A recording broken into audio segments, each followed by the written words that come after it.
எண்ணெய் கத்திரிக்காய் குழம்பு எப்படி பண்ணுறதுன்னு பார்த்துடலாமா?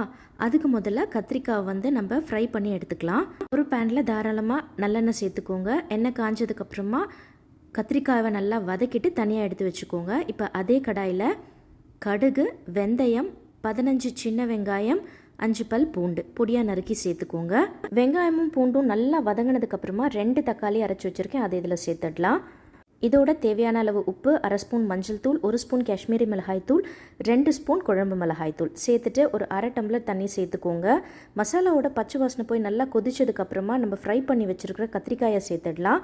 இதோட ஒரு சின்ன எலுமிச்சை சைஸில் புளி கரைச்சி வச்சுருக்கேன், அதையும் இதில் சேர்த்துருங்க. 10 நிமிஷம் குழம்பு நல்லா கொதிக்கணும். கொதிக்கிற நேரத்தில் ஒரு பேஸ்ட் ரெடி பண்ணிக்கலாம். 3 ஸ்பூன் தேங்காய் துருவல், 1/2 ஸ்பூன் ஜீரகம், 1/2 ஸ்பூன் மிளகு ஃபைன் பேஸ்ட்டாக அரைச்சி குழம்புல சேர்த்துட்டு ஒரு 4 நிமிஷம் இதை கொதிக்க விட்டு இறக்கணும். அப்படின்னா நம்மளுடைய எண்ணெய் கத்திரிக்காய் குழம்பு சூப்பராக ரெடி ஆகிடுங்க. கண்டிப்பாக ட்ரை பண்ணி பாருங்கள். பை.